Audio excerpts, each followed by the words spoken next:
narasinya sama kan, yang sama seperti sekarang. Demokrasi begini, harus begini dan segala macam. Jelek aja. Misalnya setelah Pak Prabowo jadi presiden, ada lagi jadi presiden, mereka akan tetap begitu narasinya. Selama mereka belum dapat jatah kue kekuasaan. Ya kalau mereka bukan pelakunya, ngapain di sini? Toh memang faktanya ada ya, dana-dana itu masuk ke LSM. Kebohongan yang mereka ciptakan ini agar supaya masyarakat terprovokasi dengan kebohongan itu. Mereka nggak ada yang diganggu gitu. Masyarakat adem aja.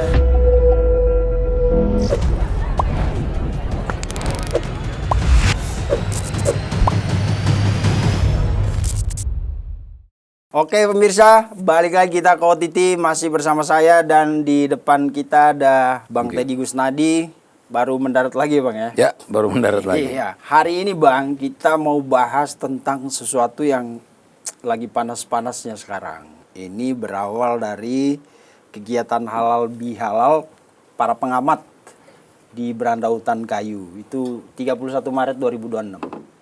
Oke. Tuh, di situ ada sejumlah tokoh termasuk sahabat kita yang beberapa kali hadir sebagai narasumber di sini, Bang Ray Rangkuti. Oh, Bang Ray. Iya, Bang Ray bahkan disebut sama Profesor Ubedillah Badrun di openingnya, di kata sambutannya mengatakan bahwa sebenarnya inisiator kegiatan itu, halal bihalal pengamat itu adalah Bang Ray.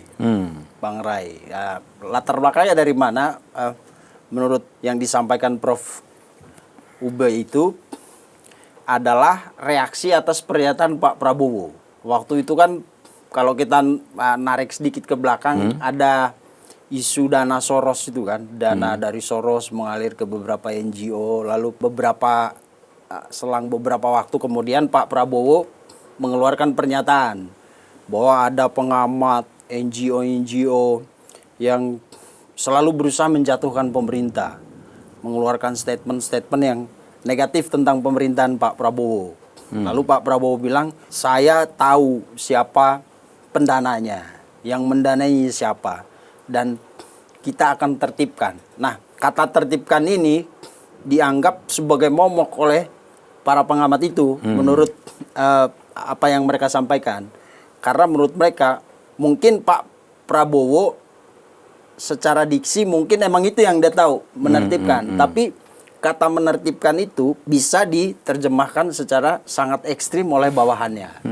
Maka mereka mulailah menginisiasi halal bihalal itu tanggal 31 Maret di Berandautan Kayu. Hadir banyak orang. Aku lihat ada sekitar 11 atau berapa tokoh di situ, dan secara akademis, di bidang akademis, bidang ilmu politik itu suhu semua saya lihat Om. Ada Dr. Sukidi, ada Prof. Saiful Mujani, yang kita tahu dia punya lembaga penelitian kan. Sebenarnya biasa aja halal bihalal. Tapi begitu kan itu kemudian jadi ruang diskusi terbuka. Kata Pak Dr. Sukidi adalah itu forum silaturahmi pikiran. Maka mereka kemudian diberikan waktu untuk satu-satu berbicara. Lalu muncullah yang pertama kali muncul di publik adalah pernyataan Profesor Saiful Mujani. Nah, pernyataan dia itu yang sangat keras karena di situ terang-terangan itu si potongan pernyataan yang mengatakan kalau kita menasihatin, kurang lebih itu potongannya, menasihatin Pak Prabowo tidak ada guna. Dia tidak akan mendengarkan, kurang lebih seperti itu. Kalau impeachment pun nggak berguna karena Senayan, apa yang kita harapkan dari orang-orang di Senayan, itu menurut Pak Profesor Saiful Mujani. Yang bisa dilakukan adalah dia menantang orang-orang di situ, bisa nggak kita mengkonsolidasikan diri untuk menjatuhkan Pak Prabowo. Nah ini gong banget statement ini Om, karena banyak yang bilang, lah kok halal bihalal jadi ajang untuk semacam membuat konspirasi menjatuhkan presiden. Om Teddy juga pasti udah lihat video-video itu kan. Tapi menurut Om Teddy, yang pertama pertanyaannya dulu gini Om. Kata menertibkan yang disampaikan Pak Prabowo itu sebegitu menakutkankah? Sebegitu hororkah? sampai para pengamat itu bereaksi begitu keras. Sampai ada forum yang di forum itu kemudian mereka menyampaikan pendapat ini orang harus dijatuhkan. Ya. Dari pernyataan Pak Prabowo dulu, karena menurut mereka hulunya dari sini nih. Dari pernyataan Prabowo. Kata menertibkan itu buat mereka ini horor nih. Ya. Gitu. Menurut Om Teddy gimana? Ya, ini makasih. Pernyataan horor atau para pengamat ini yang terlalu baper gitu?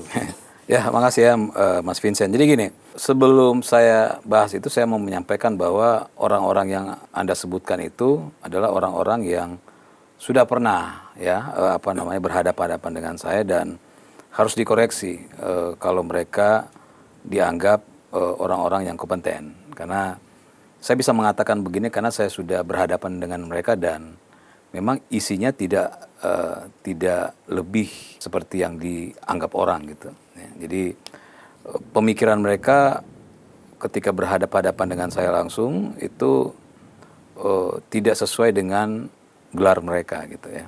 Jadi kenapa? Karena mereka adalah orang-orang kutu buku yang ada di ruangan yang membaca.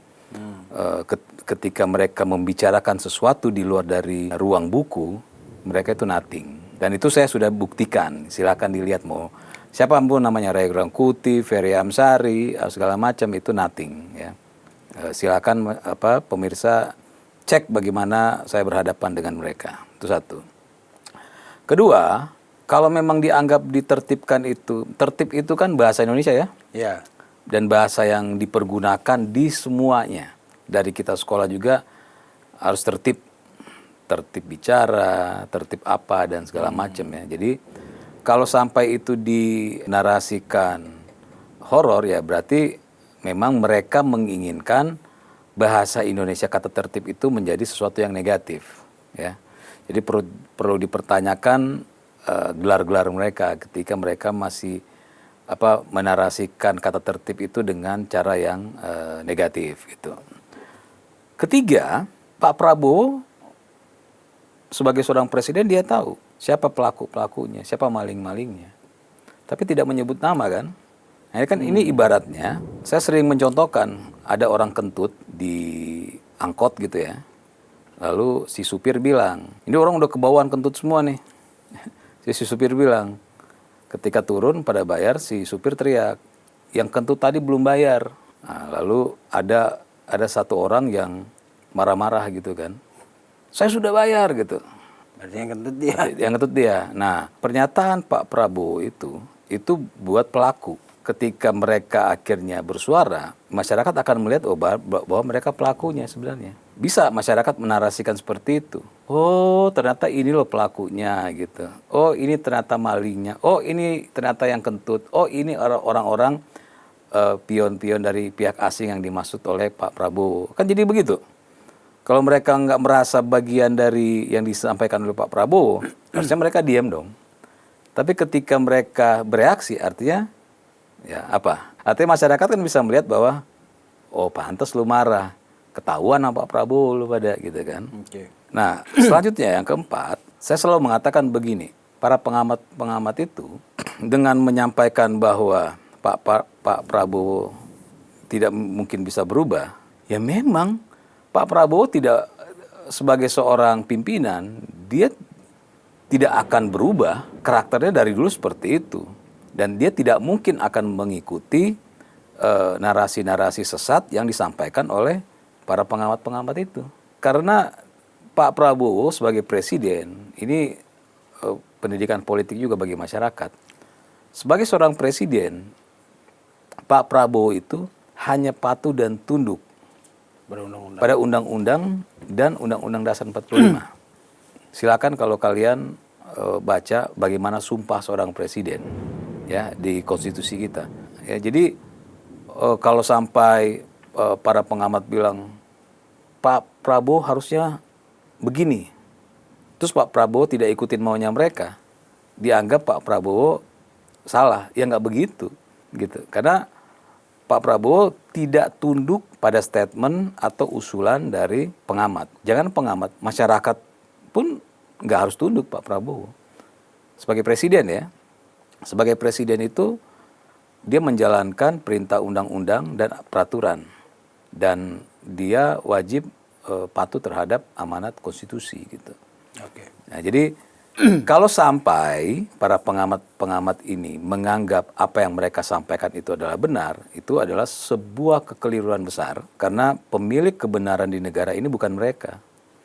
Yang bisa menentukan benar dan salah itu bukan mereka. Nah, ketika apa yang mereka sampaikan itu tidak diikuti dan mereka menyebarkan untuk melengsarkan misalnya, nah itu artinya mereka adalah orang-orang yang anti terhadap demokrasi, orang-orang yang tidak patuh terhadap konstitusi, dan mereka itu adalah orang-orang yang mengkriminalisasi, ya, dalam tanda kutip, mengkriminalisasi pemerintah. Wah, ini baru nih, mengkriminalisasi pemerintah. Iya, mereka itu orang-orang yang mengkriminalisasi pemerintah. Bagaimana maksudnya itu? Gini, apa yang Pak Prabowo lakukan itu, pemerintah lakukan, itu dianggap buruk, dianggap salah terus oleh mereka, ya. Dan kedua, mereka menyebarluaskan dan menuding bahwa wah ini nggak benar, ini sudah harus diimpeach dan segala macam gitu kan. Nah, ini kan artinya kan memaksakan kehendak, ya, memaksakan kehendak dan menyebarkan seolah-olah apa yang dilakukan oleh pemerintah itu sesuatu yang negatif, suatu yang kriminal gitu, sehingga menurut perspektif ilmu politik yang mereka pelajari gitu. mereka nggak punya ilmu itu. Kalau masyarakat nonton, ya, statement mereka nggak ada ilmunya sama sekali. 100% saya sampaikan. Karena yang mereka sampaikan itu tidak berbasis undang-undang, tidak berbasis peraturan, dan tidak berbasis konstitusi. Tapi mereka Mereka hanya mengatakan berdasarkan konstitusi, tapi mereka tidak bisa mendalilkan. Mereka mendasarkan itu pada hakikat demokrasi. Nggak ada. Hakikat demokrasi mereka nggak ada. Begini, kalau hakikat demokrasi, ya, maka yang mereka lakukan itu anti demokrasi. Mereka berkumpul dan menyalahkan pemerintah tanpa memiliki data.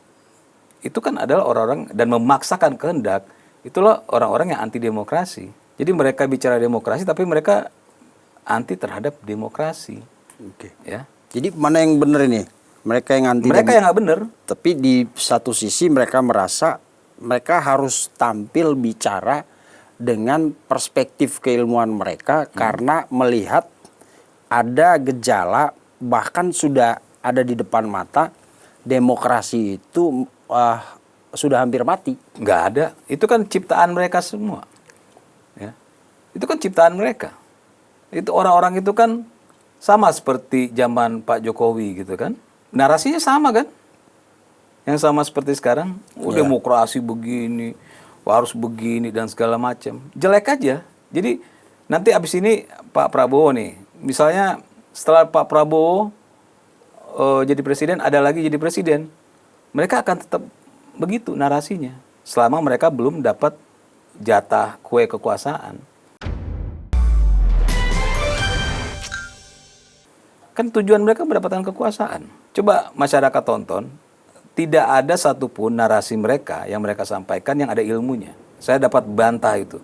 Berhadapan-hadapan dengan mereka pun nggak ada masalah. Karena tidak ada satupun yang mereka sampaikan yang berbasis data, berbasis hukum. Ya. Hanya narasi-narasi negatif yang mereka sampaikan, dan yang mereka lemparkan itu adalah ketakutan-ketakutan. Ya. Yang sebenarnya tidak terjadi, mereka menciptakan itu. Mereka menciptakan tujuannya agar supaya masyarakat terprovokasi dan masyarakat yang turun. Mereka nggak punya nyali untuk turun. Siapa sebutin? Yang situ, Ray Rangkuti, Ferry. Mereka berani turun nggak ke jalan? Gedor-gedor istana? Nggak berani mereka. Yang kumpul-kumpul hal itu, jangan ajak-ajak masyarakat deh. Mereka ya sendiri, berani nggak? Nggak punya nyali mereka semua. Dalami pernyataan Om yang pertama tadi soal misalnya ada kesan dengan pernyataan Pak Prabowo, ada pengamat LSM yang sekian itu, Pak Prabowo udah tahu, dan dengan mereka bereaksi, Om Teddy secara tidak langsung mengatakan bahwa ya mereka lah yang selama ini dimaksud Pak Prabowo gitu. Ya, mereka begini. Saya menganalogi kayak orang kentut kan. Pak Prabowo nggak ngomong. saya nggak ngomong. Ya, tiba-tiba mereka yang tersinggung gitu kan dengan narasi itu. Ya kalau mereka bukan pelakunya ngapain tersinggung? Toh memang faktanya ada.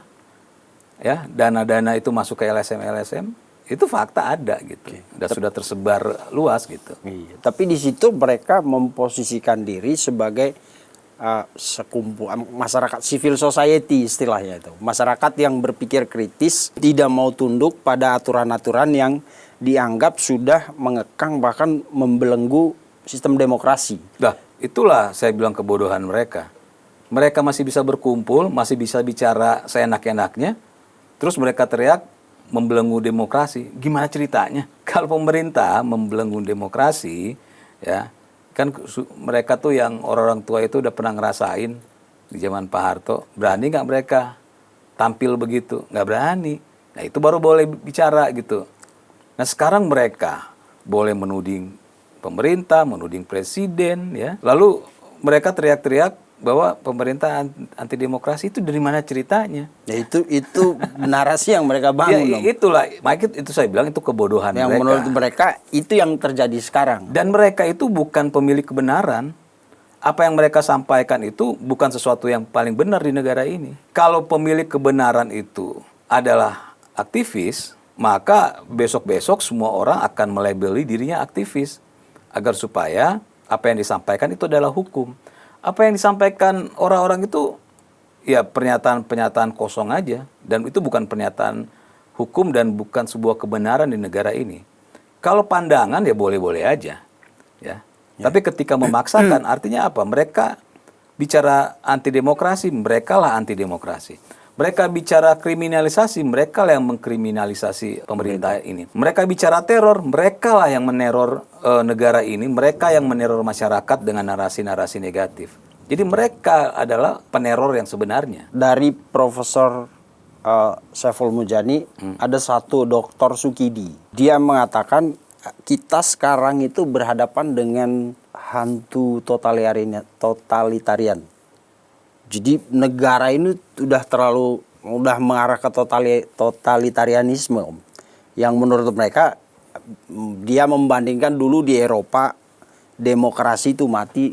Jadi kayak momok nih. Dan digambarkan negara ini sekarang itu seperti sudah ada dalam kondisi seperti itu, totalitarian, di mana satu orang atau segelintir orang itu mengakumulasi kekuasaan di tangan mereka. Pak Prabowo seperti itu memang, dan pemerintahannya. Begini.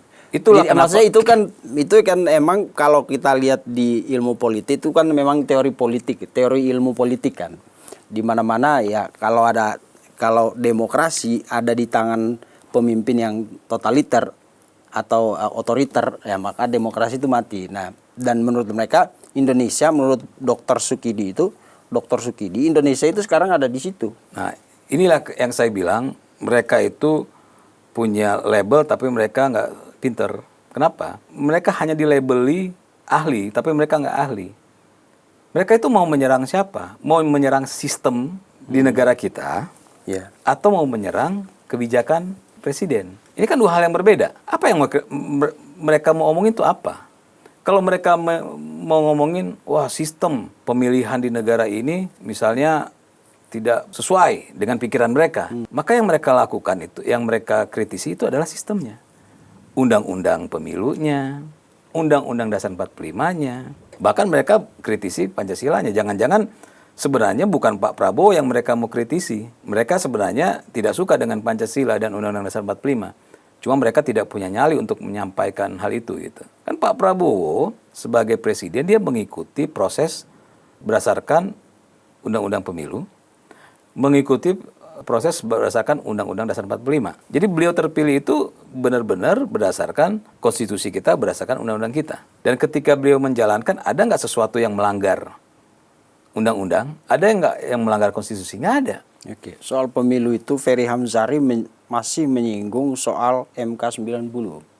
Apa? Soal keputusan Mahkamah Konstitusi waktu itu yang kemudian yang Gibran. Nah itu. Dan itu menurut dia pasangan ini udah layak di impeachment. Ya, enggak.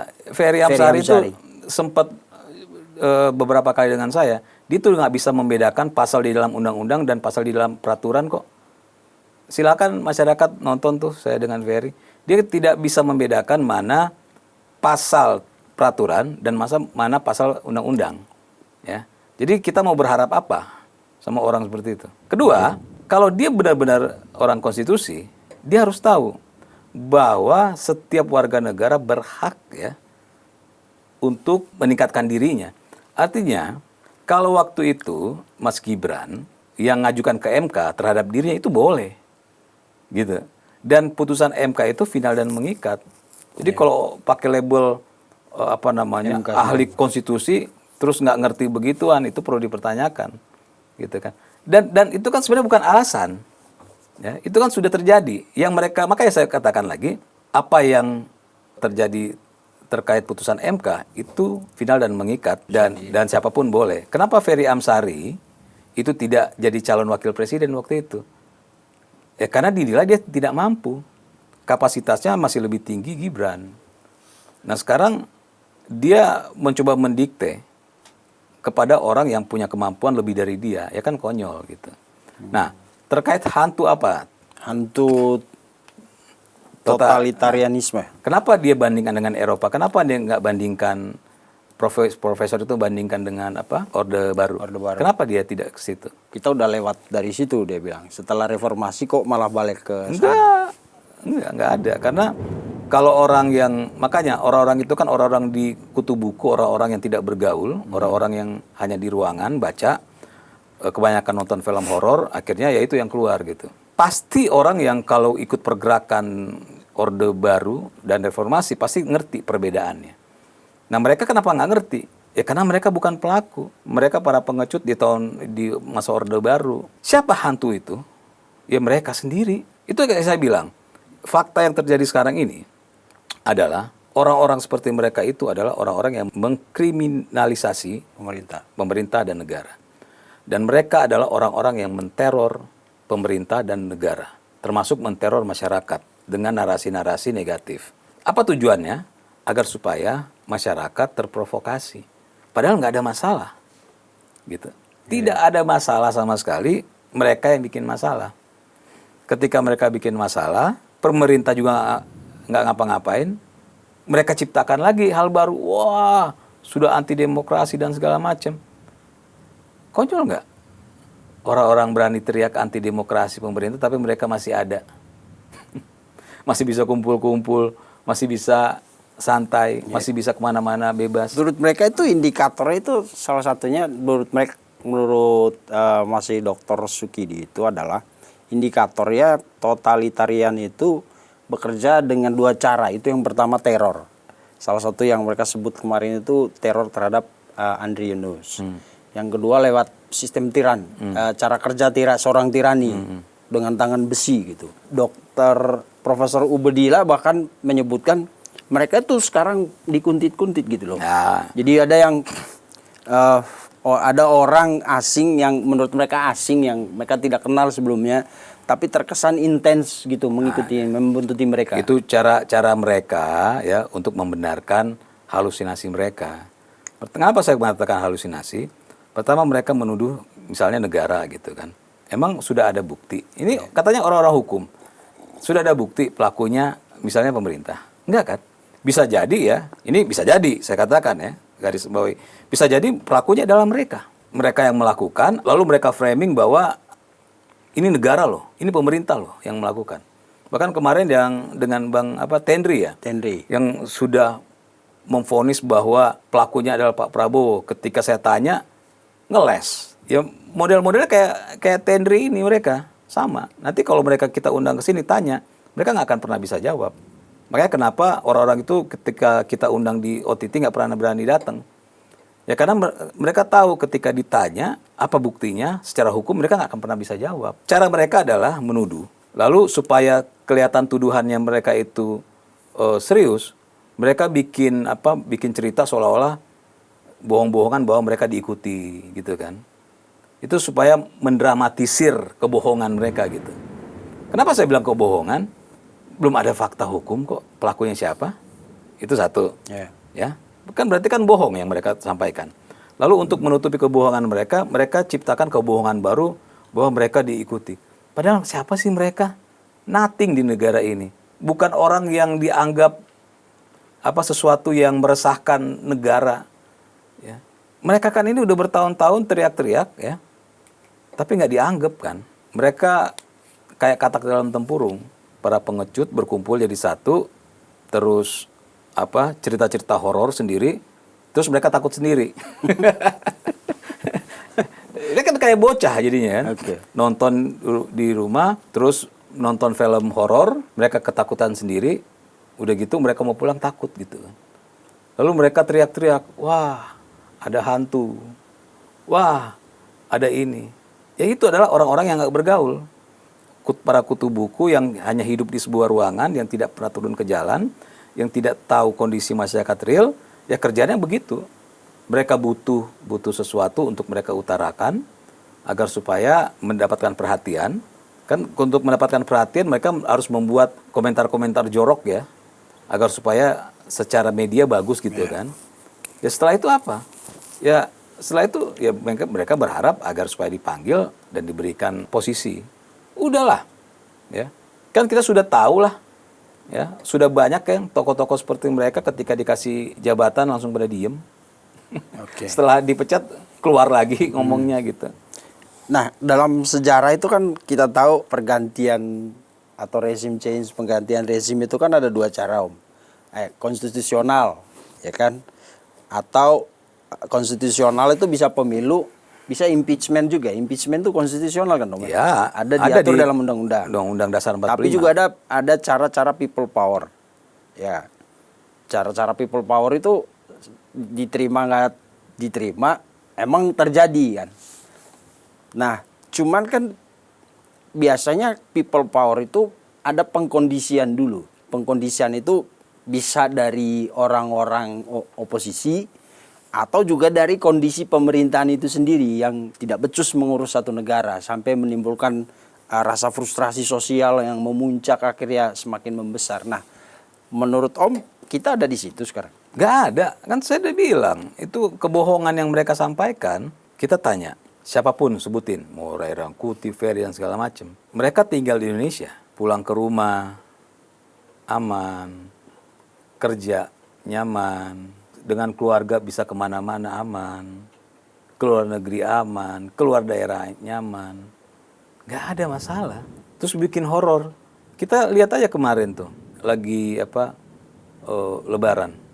Bagaimana masyarakat kita bisa pulang kampung segitu banyak, balik lagi segala macam, perekonomian berjalan, orang belanja dan segala macam, dan aman. Jadi jadi kan sebenarnya di lapangan dengan apa yang mereka sampaikan itu nggak sesuai. Berarti kan kebohongan yang mereka ciptakan. Nah, kebohongan yang mereka ciptakan ini agar supaya masyarakat ya terprovokasi dengan kebohongan itu. Masalahnya adalah kenapa akhirnya mereka yang turun, artinya selama ini narasi-narasi yang mereka sampaikan, ya kan nggak sehari dua hari kan, itu sudah nggak laku di masyarakat, sehingga mau nggak mau ya mereka yang turun gitu kan.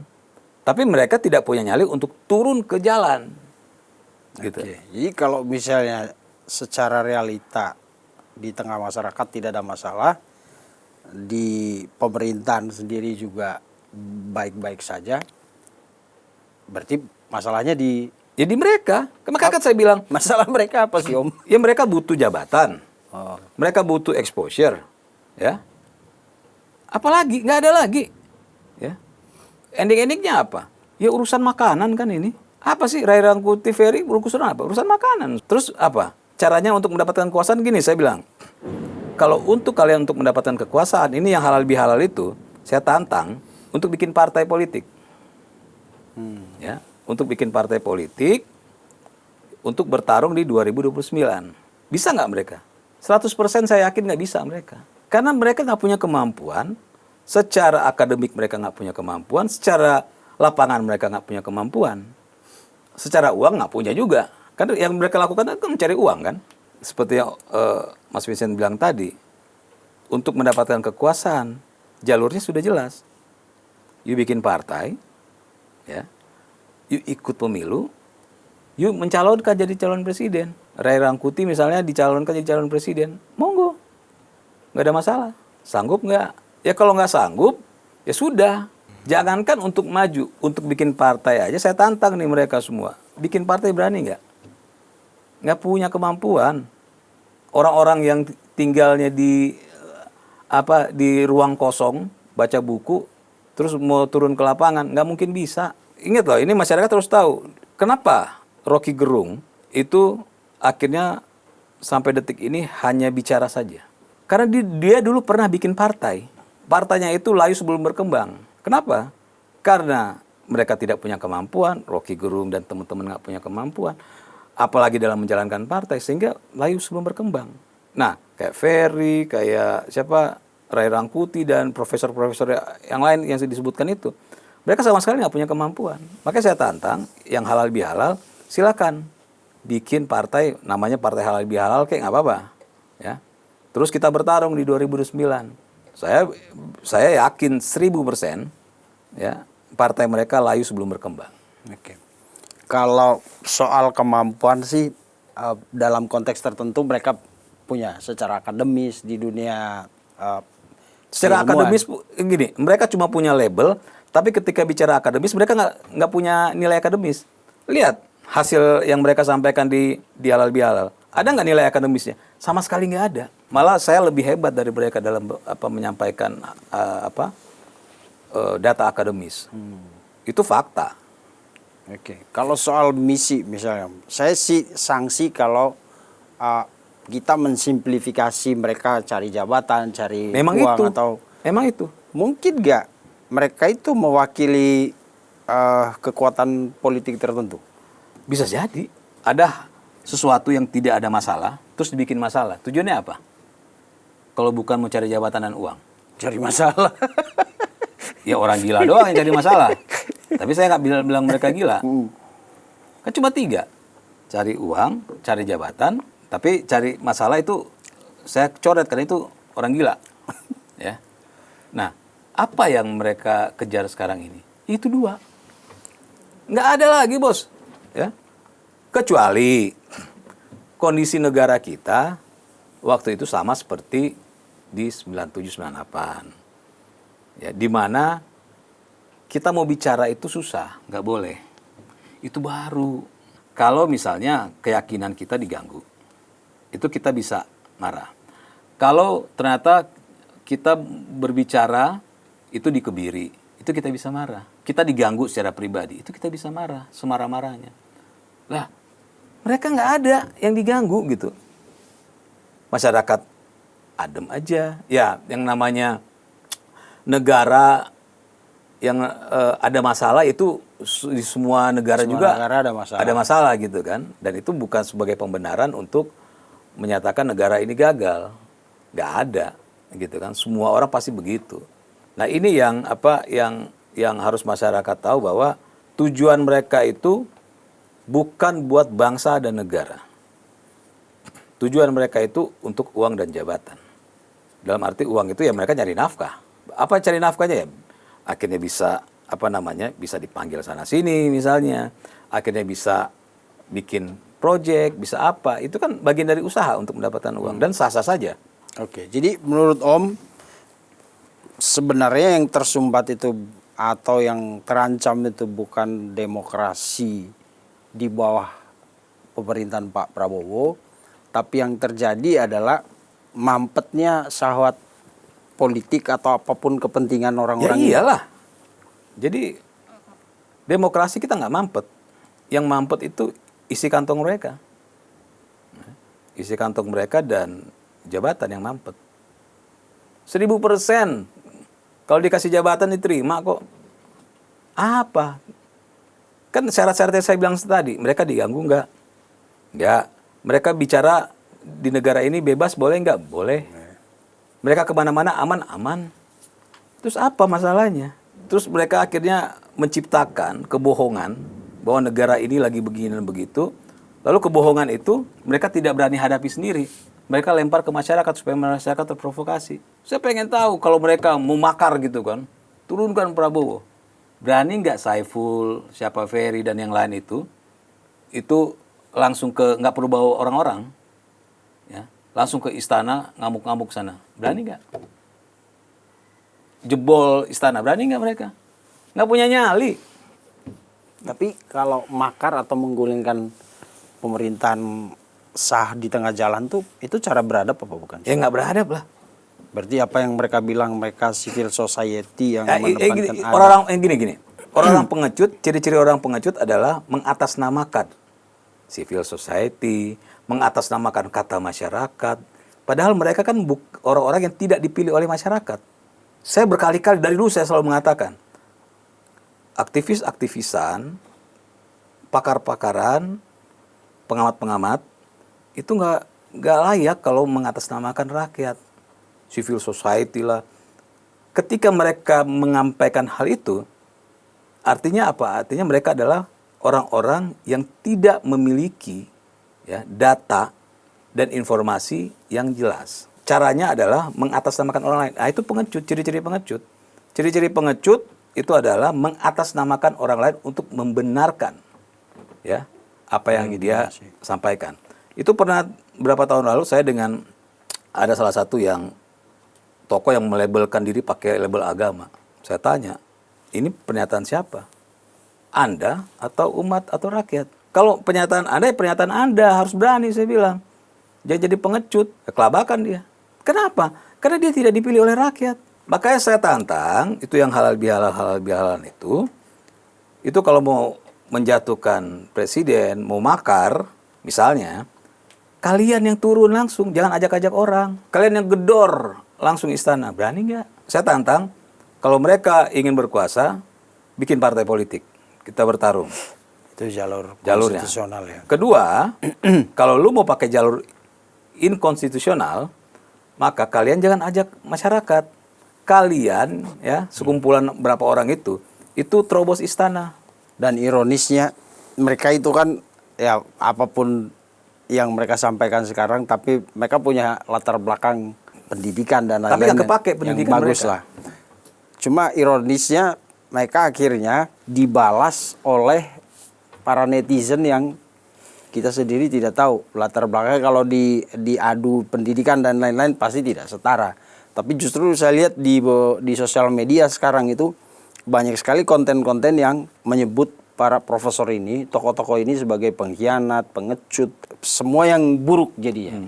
Itu mudah-mudahan nanti ada yang membuat data, kan biasanya ada yang data sentimen di sosial media itu kan. Tapi sepenglihatan saya sih kelihatannya masyarakat tidak sependapat sama profesor-profesor ini. Jadi benar kata Om, kalau dibilang mereka menyebut masyarakat itu katanya kayaknya cuma melabelkan diri sebagai atas nama rakyat itu. Iya, karena mereka tahu yang mereka omongin itu sampah. Jadi kita coba bedah. Makar misalnya. Ya. Alasannya apa? Nggak ada alasannya. Ya. Kedua, lengserkan. Ada yang coba Impeach. munculkan alasan kemarin tuh. Nggak ada. Dengan menurut pemerintah menaikkan harga BBM. Kayaknya itu salah satu. Ya elah. Alasan yang coba dibuat. Itu bodoh benar saya bilang gitu. Karena di zaman setiap presiden ada kenaikan BBM. Nggak perlu disuruh. Kalau memang layak naik ya. Jadi makanya saya bahas lagi. Kalau mau lengserkan, maka ada jalurnya. Dan jalurnya itu mereka tidak bisa jelaskan di halal bihalal itu. Syarat-syaratnya di impeachment itu mereka nggak jelaskan. Cuma mereka mengatakan konstitusi. Seolah-olah benar. Padahal bohong semua itu omongan mereka. Lalu kalau mereka mau lengserkan di luar konstitusi, ada jalurnya? Nggak ada jalurnya secara hukum. Di konstitusi kita mengatakan negara Indonesia adalah negara hukum. Nah, orang-orang itu orang-orang hukum kan? Bayangkan. Label-label orang hukum kan? Tapi bicara inkonstitusional. Sesuatu yang di luar dari hukum. Artinya mereka dalam tanda kutip sudah melacurkan label mereka sendiri. Ya. Dan ketiga, ketika mereka mau ambil pilihan itu, ya kan pilihan pertama mereka mau ambil, mereka nggak punya kemampuan. Ya. Artinya mereka tidak bisa bikin partai. Artinya mereka mau ambil kekuasaan, nggak mungkin bisa. Kedua, mereka mau impeach. Mau impeach tidak bisa, walaupun memang di konstitusi kita mengatakan boleh, Dia tapi memungkinkan itu. polanya tidak dapat. Mereka tidak bisa membuktikan apapun. Dan ketiga, di luar dari konstitusi adalah misalnya mereka merebut ya secara kekerasan dong. Di mana-mana ya namanya mau makar itu kekerasan. Gedung DPR misalnya. Iya kan? Mereka ke DPR, mereka ke istana. Mereka punya nyali nggak? Nggak punya nyali. Makanya mereka menyebarkan kebohongan ke masyarakat. Agar supaya masyarakat terprovokasi. Jadi 3 hal itu, satu pun tidak ada yang bisa mereka lakukan. Terus apa yang mereka lakukan? Mereka sadar nggak? Mereka sadar bahwa omongan mereka omongan kosong. Tapi kan mereka butuh, ya, butuh tampil, butuh dilihat, diliput. Sekali lagi, akhirnya dirangkul. Udah deh, gitu kan. Kan tujuannya itu. Kalau nggak jabatan ya buat nyari nafkah. Apalagi? Kalau saya lihat di ruang publik sekarang diskursusnya adalah ini termasuk makar atau bukan. Banyak yang bilang makar. Nah, kalau ini termasuk apa yang harus dilakukan pemerintah dengan orang-orang ini? Kagak lah. Mereka itu kan Prabowo pantasan Prabowo santai aja gitu ya. mereka itu kalau gue kutip lagunya Ahmad Ben, ya, mereka itu bagai buih di laut yang luas, bagai setitik pasir di hamparan yang luas gitu kan. Pasir di pinggir pantai. Ini nggak perlu diapa-apain. Nggak perlu, ya kan mereka kan sure sendiri. Jadi ya saran saya sih, pertama masyarakat tidak perlu terprovokasi, dan saya juga berharap kepada pemerintah untuk abaikanlah hal-hal, atau jangan pemerintah. Saya yakin Pak Prabowo tidak menganggap mereka, tapi orang-orang yang Mendanai mereka misalnya. bukan orang-orang yang ingin membela misalnya pemerintah itu nggak perlu terlalu diseriusin soal makar. Ya. Apa yang mau dimakarin? Wong mereka aja untuk teriak di jalanan aja nggak punya nyali, apalagi mau makar gitu. Jadi hal-hal itu cuma hanya akan jadi ramai di media sebentar terus hilang. Jadi kita nggak perlu takut, Ton, dengan sekarang terang-terangan mereka mengajak masyarakat untuk menggulingkan presiden, ya kan, dengan simpul Juli Agustus. Ya gini, Kan ada betul. Itu gini. kan kita jadi ngumpulin, ini jangan-jangan, kan masyarakat jadi berpikir begitu. Jangan-jangan ini ada hubungan sama Mister ini yang bilang kemarin Juli Agustus bakal chaos. Gitu. Kita nggak perlu takut Nggak bakal perlu. ke arah sana. Kan gini, mereka ini kan orang-orang yang selalu menteror ya dengan provokasi-provokasi begitu, bukan hanya kali ini kan. Dari zaman Pak Jokowi juga begitu kan. Terus teror ya, terus kriminalisasi negara, menteror masyarakat. Ini kan teror yang mereka sampaikan, teror nih ke masyarakat. Membuat ketakutan-ketakutan gitu kan. Kebohongan-kebohongan yang mereka terus sampaikan ke masyarakat. Mereka berharap ya di tanggal segitu masyarakat itu terprovokasi. Itu harapan mereka. Ngumpul. Itu kan cara-cara pengecut gitu kan. Kalau saya jadi mereka, saya akan katakan, kami ber-18 misalnya, ber-20 orang ini, Siap memimpin. kami akan turun gitu kan. Tidak perlu masyarakat, kami yang akan jatuhkan presiden. Kalau gitu gue acungin jempol. Karena mereka tokoh besar semua katanya. Ya kan, gue acungin jempol gitu kan. Tapi kalau menyebarkan teror, menyebarkan kebohongan kemana-mana, agar supaya masyarakat terprovokasi, ya itu nggak bisa kita bilang sesuatu yang patut diacungin jempol gitu kan. Oke, Dan berarti kayak jadi gini, yang model begini kan udah banyak ya, udah sering ya, berulang gitu kan. Akan turun, lihat nanti di bulan ini, kan begitu dari dulu gitu. Kejadiannya enggak. Kenapa nggak kejadian? Walaupun sudah pakai media sosial, sudah pakai macam-macam, kenapa nggak kejadian? Karena yang mereka sampaikan dengan apa yang dirasakan masyarakat berbeda. Ya. Jadi ngapain masyarakat akhirnya ikut bermasturbasi dengan seperti mereka gitu kan. Ngapain gitu. Oke. Ya. Jadi masyarakat tidak perlu terprovokasi, dan para pembela bangsa dan negara ini jangan terlalu serius-serius juga menanggapi mereka gitu, karena itu yang mereka harapkan. Terlalu diseriusin membela menyerang kelompok halal bihalal ini, itu juga tujuan mereka gitu, dibicarakan terus sehingga tujuan mereka untuk menyebarkan kebohongan ke masyarakat berhasil. Kebohongan itu kan kebohongan yang mereka sampaikan, karena fakta dan yang mereka sampaikan nggak sesuai. Itu kan kebohongan. Terus mereka dari kebohongan itu mereka lakukan untuk menteror masyarakat. Itu sih. Oke. Pasti kita pengen ekspresinya. Mengedepankan estetika disampaikan. Jelas tadi mendengarkan. Dan di sosial media suara-suara mendukung dan mencintai Pak Prabowo dan Gibran malah semakin kencang sekarang. Iyalah. Iya. Oke. Jadi begitu pemirsa, di ilmu persilatan itu perbela dirian, itu ada yang namanya jurus kanuragan. Orang bisa menggebuk seseorang itu dari jarak jauh tanpa menyentuh. Ternyata di politik juga ada hal seperti itu. Tapi di ilmu bela diri, kalau orang yang menguasai ilmu kanuragan, itu juga ada orang yang mengaku punya ilmu kanuragan, yang bisa memukul orang dari jauh tanpa menyentuh. Begitu juga di politik ternyata. Ada yang merasa memiliki ilmu kanuragan politik yang bisa menjatuhkan seseorang dari jarak jauh tanpa menyentuhnya. Tapi ternyata itu juga hanya omong kosong. Jadi fakta sekarang adalah masyarakat sudah semakin pintar.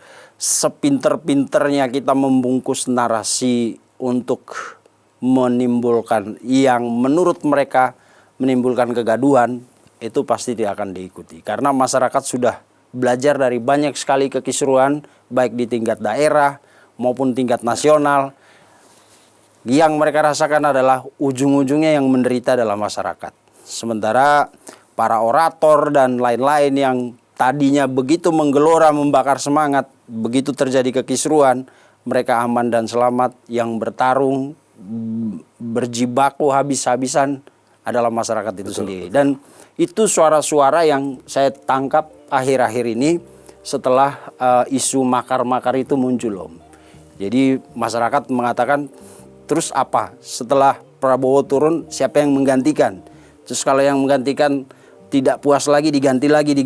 Begitu aja terus hidup kita. Jadi masyarakat ternyata sudah pintar. Jadi buat para orang-orang pintar di negeri ini, ya hati-hatilah mengeluarkan pernyataan di ruang publik. Karena masyarakat kita ternyata diam-diam sudah tidak bisa dibodohin.